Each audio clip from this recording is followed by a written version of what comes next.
Video के second part में मैंने आप लोगों को प्राकृतिक संसाधन का विभाजन बताया था। यानी प्रकृति में जो संसाधन उपलब्ध है उसको कैसे विभाजित किया गया है वह उसकी जानकारी ये थे। आपने उस वीडियो को कायदे से आप लोगों ने देखा होगा, उसे पढ़ा होगा और उसके अभ्यास कार्य आपने किया होगा। आज इस चैप्टर पर संसाधन के महत्व को पर चर्चा करेंगे। यानी प्रकृति में जो संसाधन उपलब्ध है उसका क्या महत्व है। पहला महत्व, प्राकृतिक संसाधन राष्ट्र को औद्योगिक प्रगति एवं शक्ति संपन्न बनाने में बड़ी महत्वपूर्ण भूमिका निभाते हैं। यानी कि जिस देश में जितना प्राकृतिक संसाधन जितना अधिक उपलब्ध है उस देश का औद्योगिक विकास उतनी तेज होगा। औद्योगिक विकास देश तेज होगा तो उस देश की प्रगतिशील होगी और वह शक्ति संपन्न बनेगा।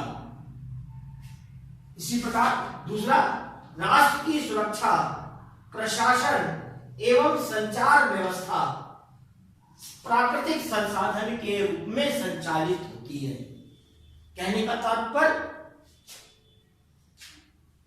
प्राकृतिक संसाधन जो है वह हमें जो उससे हम औद्योगिक निर्माण करते हैं यह हमारी सुरक्षा, देश की सुरक्षा, प्रशासनिक कार्यों में उसका योगदान होता है और संचार व्यवस्था से संचालित होती है।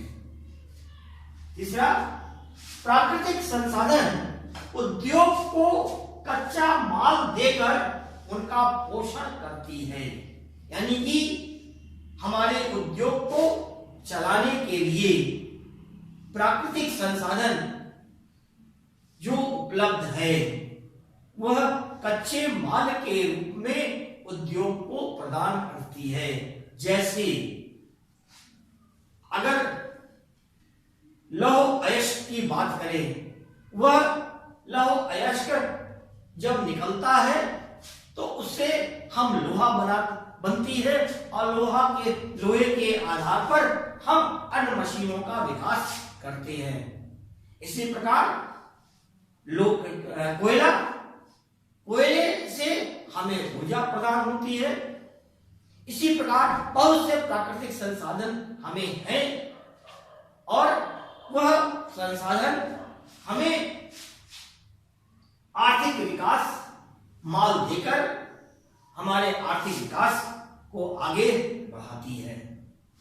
इसी प्रकार संसाधन मानव के दैनिक जीवन के लिए आवश्यकता की पूर्ति करती है। इन प्राकृतिक संसाधन जो हमारे दैनिक आवश्यकता की पूर्ति है, जैसे भोजन हो गया, कपड़े हो गए, समझे, यह सारी चीज की वह प्राकृतिक संसाधन किसी न किसी रूप में हमारी पूर्ति करती है। प्राकृतिक संसाधन से ही हमें ऊर्जा संसाधन प्राप्त होता है। ऊर्जा संसाधन जो हमारे उद्योग, मशीन, यंत्रों और वाहनों को चलाने में महत्वपूर्ण भूमिका निभाती है। इसी हम कह सकते हैं कि जिस देश में प्राकृतिक संसाधन जितना ज्यादा अधिक है और वह देश उसका उपयोग जितने अच्छे प्रकार से कर रहा है, वह देश की प्रगति या विकास बहुत अच्छे ढंग से होता चला जा रहा है। जैसे संयुक्त राज्य अमेरिका, रूस, जापान, ब्रिटेन और जर्मनी जैसे राष्ट्रों के बहुमुखी विकास के का कारण उनका प्राकृतिक संसाधन है। और प्राकृतिक संसाधन और मानवीय संसाधन, यह दोनों मिलकर उस देश को आगे बढ़ाने का कार्य करता है। अब ये जो संसाधन हमें विश्व में उपलब्ध हैं, तो जो संसाधन विश्व में उपलब्ध है उस संसाधन का हमें संरक्षण करना चाहिए, क्योंकि इसमें से बहुत से ऐसे संसाधन हैं जिनको बनने में करोड़ों अरबों वर्ष लगे हैं, और तब प्रकृति के गर्भ में रहकर इसका विकास हुआ है।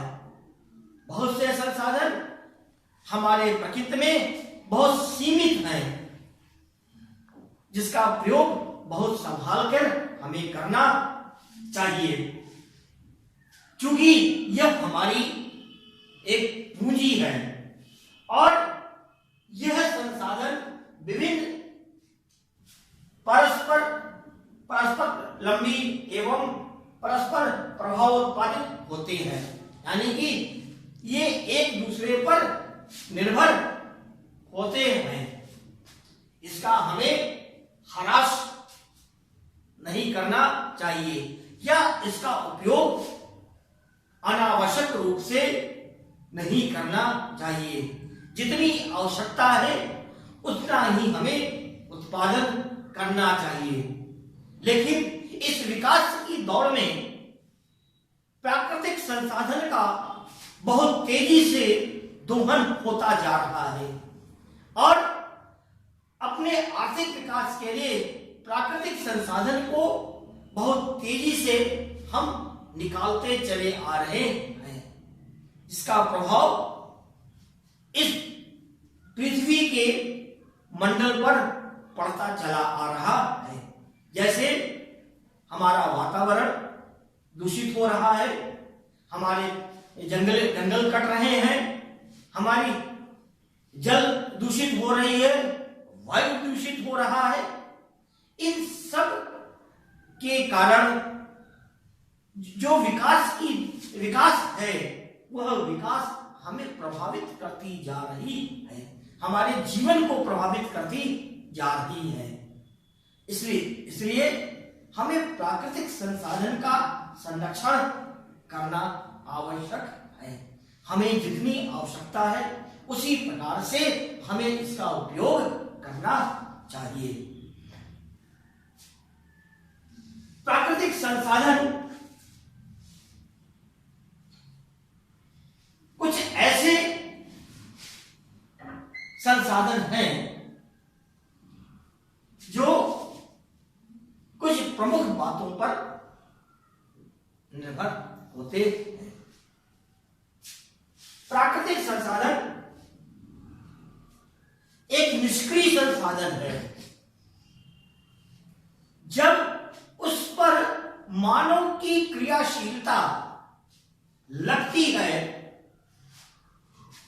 या मानव का स्पर्श, क्रियाशीलता का स्पर्श होता है, तब जाकर वह जन कल्याण के लिए उपयोग में किया जाता है। जैव संसाधन को जीवाश्म ईंधन भी कहा जाता है, क्योंकि वे जीवों के अवशेषों से बनता है। जैव संसाधन में कार्बन पाया जाता है, जैव संसाधन में कार्बन पाया जाता है, इसलिए इसे कार्बनिक संसाधन भी कहते हैं। ये कुछ महत्वपूर्ण बातें थी इस पाठ्य संसाधन के पाठ में। अब हम लोग आते हैं अभ्यास कार्य में। पहला है संसाधन के महत्व को स्पष्ट कीजिए। दूसरा है उपयोगिता के आधार पर संसाधन कितने प्रकार के होते हैं वर्णन कीजिए। संसाधनों के संरक्षण से आप क्या समझते हैं। इस प्रकार से यह पाठ 3 भागों में, जो आज तीसरा पाठ है, भाग है, वह समाप्त होता है। इस प्रकार से यह पूरा पाठ संसाधन पूर्ण होता है।